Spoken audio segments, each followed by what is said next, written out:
Il s'agit d'un restaurant macabre où chaque repas commence par l'exécution en direct d'un employé. Les invités, tous des milliardaires, sont là pour savourer ces repas sanglants, mais tous finissent par être tués par le propriétaire. Il les enveloppe dans du coton, puis met le feu au restaurant, transformant ses convives et lui-même en mets délicieux. Les clients, terrifiés, sont paralysés par la peur, incapables de s'échapper. Les fenêtres et les portes sont faites de verre par balle, rendant toute tentative de fuite futile.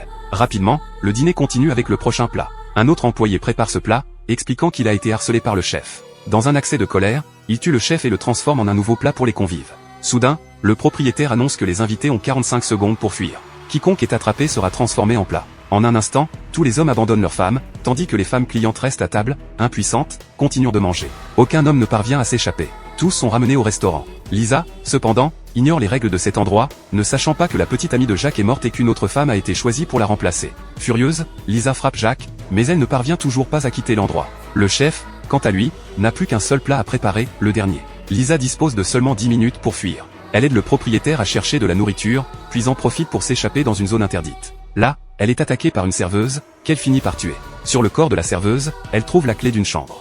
Dans cette chambre, elle découvre de nombreuses photos. Elle remarque que la photo où le chef rit le plus n'est pas la plus réussie, mais celle où il a appris à cuisiner des hamburgers.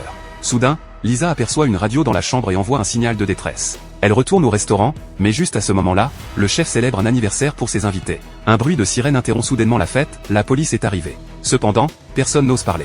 Lisa passe un message de détresse aux policiers, qui, immédiatement, interrogent les invités, leur demandant s'ils ont été kidnappés. Tous les invités confirment que le chef veut les tuer. Mais au moment où ils pensent être en sécurité, le policier sourit. Il est en réalité un complice du chef. Lisa se rend vite compte qu'elle doit compter uniquement sur elle-même.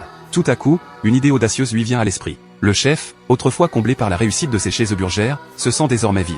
Peu importe combien de gourmets ou de milliardaires le louent, personne ne se soucie de son travail.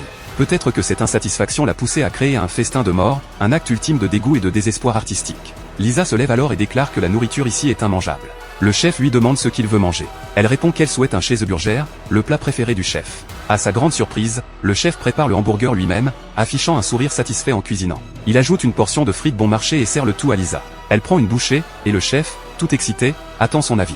Lisa, après avoir savouré, finit par dire « c'est délicieux ». Elle demande au chef de lui emballer le hamburger. Surpris mais satisfait, le chef lui tend une boîte. Lisa prend alors le hamburger et quitte le restaurant. Après son départ, le chef place divers ingrédients au centre de la salle, recouvre chaque invité de coton et jette un morceau de charbon ardent au milieu. En un instant, tous les invités sont enflammés. Ainsi, ils deviennent le dernier festin mortel du chef. Pendant ce temps, Lisa, dégustant un cheeseburger préparé par le chef le plus talentueux au monde, s'éloigne du restaurant de la mort.